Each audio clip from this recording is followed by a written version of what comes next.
my name is Mohit and I am employed in an IT company.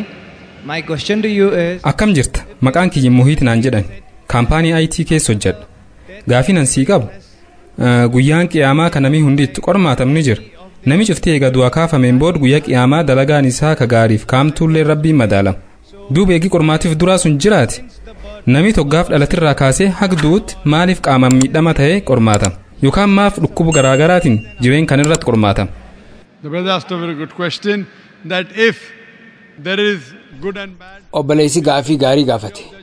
Dachii tanarra dalagaan gaarii fi hamaan eega jiraate guyyaa qiyaamaa immoo rabbi dalagaa namaarratti hundaa'ee yoo hamindaa kafalu sababaan namoonni gariin qaama irruudhaan dhalatan namoonni gariin rakkoo fayyaa qabu gariin rakkoo onnee waliin dhalatu kanaafuu rabbi waan akkanaa uumuu isaatti haqa hin dabsinee ja'a gaafiin isaa.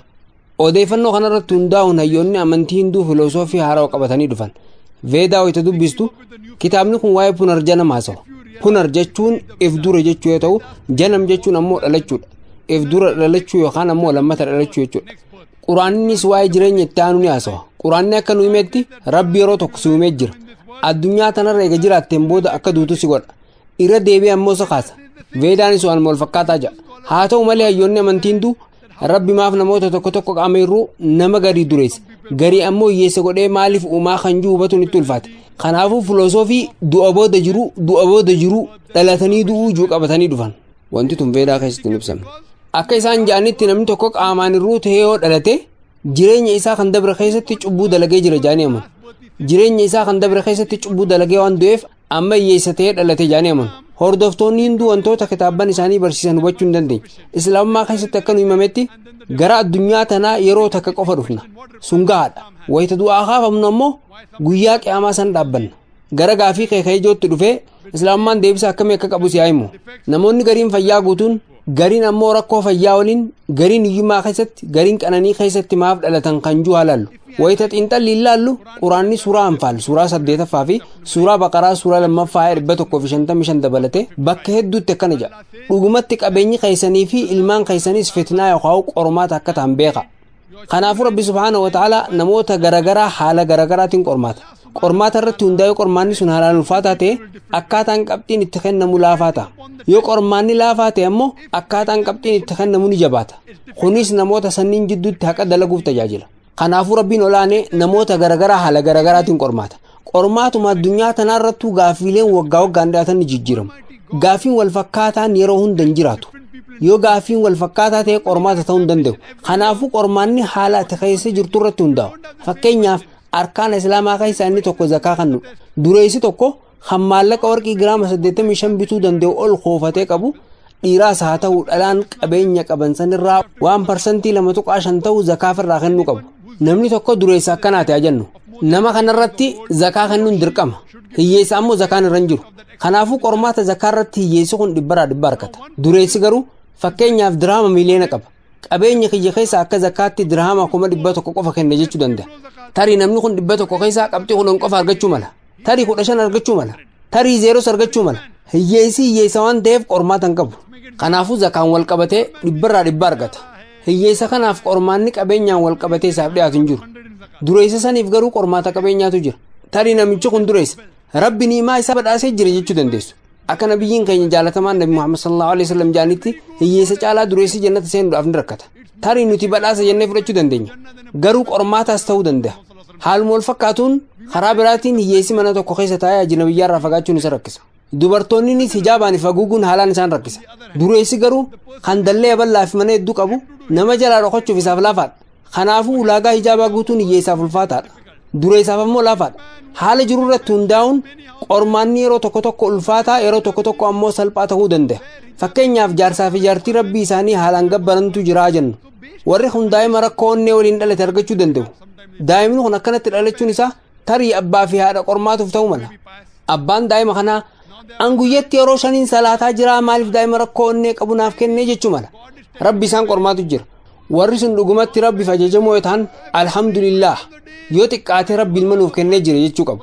Kanaafuu adaduma qormaanni jabaachaa deemuun badhaasnis guddachaa deema. Digrii jalqabaa argachuun haalaan lafaadha. Digrii lammataa argachuun ammoo ulfaataadha. digrii lammataa bira eega dabarteen booda doktorummaatu dhufa adaduma qormaanni dabalaa deemuun badhaasnis ni dabala tarii rabbi maatii kanneen ilma rakkoo qabuun qormaatuudhaan jannatal firdoos galchuuf qormaata san isaan qormaate ta'a maatiin kunniin yoo rabbii isaanii irratti imaana jabaa qabaatan wanti kun isaaniif qormaata gaarii ta'a quraana keessatti bakka takkatti illee namni tokko hiyyeessa yoo ta'e azaaba seena ja'amee nuuf hin himamne inumaa jannata seenuun dureessa caalaa hiyyeessaaf halallafaadha quraanni bakka takkatti illee namni rakkoo onnee waliin dhalatee azaaba seena hin jennu nutu qormaata kan akka rakkootti fudhachaa jira nama saniif garuu qixaaxa guyyaa buruutu laafaafi jira nuti loojikii laaftu sammuun teenya yaaduu dandeessuun miskiina namaa jechaa nama sanii cinqamaa jira dubbiin dhugaa garuu hiyyeessa saniif jannata seenuun laaftuudha kanaafuu rabbiin olaane namoota garagaraa haala garagaraatiin qormaata irratti hundaa'e akkaataan qabxiin itti kennamuu jabaa yookaan ammoo laafaa ta'uu danda'a sababa kanaaf quraanni suuraan isaa suuraa 4:40 irratti dhugumatti rabbi hanga mataa 61 hin miidhu jaamee ibsan akkasumas rabbi suuraa Ali Imraan suuraa 3:185 irratti kullu nafsin daa'iqatul maut lubbuun hundi du'a dandamtuudha mindaawwan keessanis guutumatti kan argattan guyyaa qiyaamaati jedha kanaafuu qormaata irratti hundaa'ee murtiin xumuraa guyyaa qiyaamaa kennama mindaa garii dachuma tan irratti argachuu dandeenya mindaa garii ammoo guyyaa qiyaamaa argachuu dandeenya fitnaan nama tuquhamuu takkaa qormaata gaarii yookaan ammoo adabbii ta'uu danda'a qormaata saniin karuma qajeelaa irratti yoo sabatte qormaanni sun qormaata gaarii siif ta'a yoo karaa irraa meette ammoo adabbii sitti ta'a haaluma wal fakkaatuun jireenya kee keessatti waan gaarii wayita argattu wanti sun badhaasa yookaan ammoo qormaata hamaa ta'uu mala yoo karaa gaarii irra ittiin jiraatte wanti sun badhaasa siif ta'uu danda'a yoo karaa irraa ittiin jallatte ammoo qormaata hamaa ta'uu danda'a qabeenyi yeroo hunda badhaasaa miti inumaa yeroo hedduu qormaata hamaadha rabbi qabeenya sii kennee si qormaatutti jira qabeenya kana karaa rabbii irratti fayyadamtamoo karaa biraa irratti kana irratti hundaa'uun rabbiin olaanee namoota garagaraa haala garagaraatiin qormaata gariin dureessatee dhalata gariin maatii hiyyeessaa keessatti dhalata namni gariin fayyaan dhalachuu mala namni gariin ammoo rakkoo waliin dhalachuu mala akkaataa jiran irratti hundaa'ee namoota garagaraa haala garagaraa irratti qormaata mindaan xumuraa guyyaa murteessan kennama san irratti hundaa'uun rabbi subhaanahu wa ta'ala namoota jannata yookaan azaaba galcha deebisaa siif kenna jeebda Subhanahu wa ta'ala puts the human beings in hell or heaven. Hope that answers the question.